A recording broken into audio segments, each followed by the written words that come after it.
So this following presentation, this following talk, I would like to thank everyone that have supported and guided me in the past along this very extraordinary journey.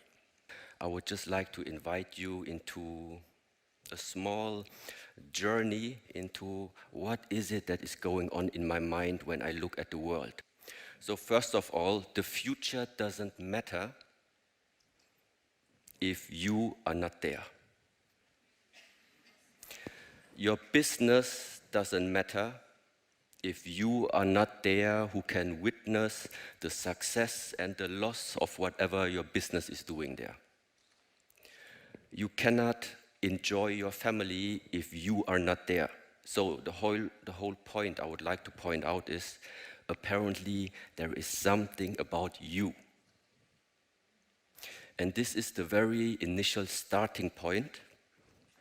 Own your life. Own your life. If I look right now out in the world and also in the past, what I witness is simply like this. There is the tendency that a lot of things are being outsourced to everybody else, to institutions, to other people which lie outside of you. Either we look out for somebody able to give us something, or if something is going wrong, we look for someone that we can blame. So it doesn't matter which direction we go. The point is, you never say, I was making the mistake. It's because of me. Because when you wake up in the morning and let's say it seems like you have a bad day, your colleagues are bad, the day is bad, the traffic is bad, your work is bad. No, nothing of that is bad. It's your attitude which is bad. I think one of the missing links, one of them, it's not the only one, but is care. Number one is you need to know what is care. Because if you don't care, you don't spend time with it. If you don't care, you don't have interest to your life. If you don't care about your health, you're not going to be healthy. So one starting point is care. Of course, the care for your family and of course the care for people that are precious to you and in your surrounding. But you can only care for someone or for something if you know how care feels. You can only love someone if you know how love feels. If you don't have love inside of you, how can you give it? If you don't have thankfulness inside of yourself, how can you give it? So everything is starting with yourself. What you want to see in this world, what you want to bring into this world, whatever you think is missing into this world, we are 8 billion people, so maybe 8 billion people have different ideas what is missing in this world. But the point is, whatever you want to bring in, first of all, show it. First of all, you be the representative of what you think is missing there. If I look on YouTube right now and I just put in motivational videos, there are so many. And I even listen to some of them because they are really good. The content is really good. What they talk about, the perspective they are talking from, it's a really, really helpful perspective. But let me ask you something, because you also know these type of videos. From 100 people watching these videos, afterwards, how many lives start to change? Well, none is a little bit pessimistic. I would say some. But definitely not in relation to the amount of what is being watched. So what is the problem?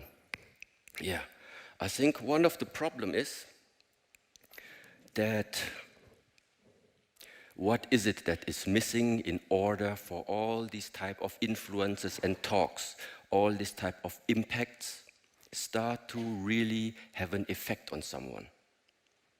And this is not something which is coming from the Shaolin tradition. Every culture knows this already. If you only have theory without the practice, then it's just book knowledge.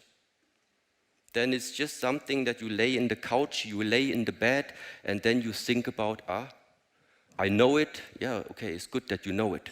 But there must be a way. How are you putting these things into practice? Yeah, the point is, there are many traditions in this world. They want us to be peaceful. And yes, peaceful is one of a very high goal. I would also like this world to be peaceful one day. But how are you going to get to that peace is the question. And strengthen yourself. The Shaolin approach is a little bit different. And now the question for us, why we think physical training, physical activity, practice is something that teaches more than just how hard can you punch, how fast can you kick. It's not about that. I don't care how hard or how fast somebody can punch, but I care about how is the mindset. What happens if you walk through this lifetime, something unexpected comes? And then there it is, something that we call choice. You have the choice. The suffering comes and you run away, or the suffering comes, the pain comes, and you face it.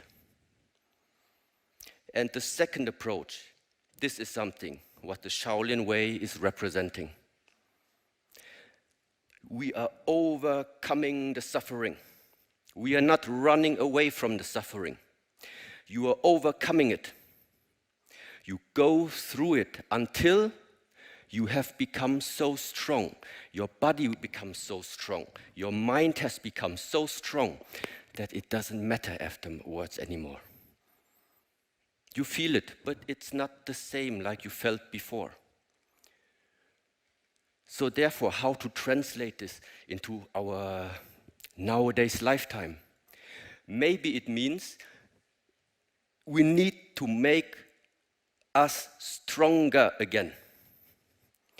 Very simply said, this society is too weak. And why? Because of all the technology which is available right now, so you don't need to use your body anymore. I always think about in the Stone Ages. Do you think somebody in the Stone Ages had depression? The Spartans. Do you think they had depression? All of these groups, they are too busy with their body. They are too busy with activity to be depressed. Yeah, but nowadays, how does the time look? You can sit if you want from morning till evening just in front of the screen, and nothing's going to happen anymore. So this is one reason why, since almost 10 years, what our organization and myself are trying to share a little bit into this world, maybe in a more funny and a light version of everything. But what we would like to encourage the people everywhere in the world is get more physicality into your life. Simply said. Not much talking around it. Get more physicality into your life. This way of training myself, of knowing myself, of knowing my skeleton, knowing my muscles, knowing my organs, knowing my energies. Along this way, sometimes, some wisdom starts to emanate. And it is my honest belief that this comes because of the practice.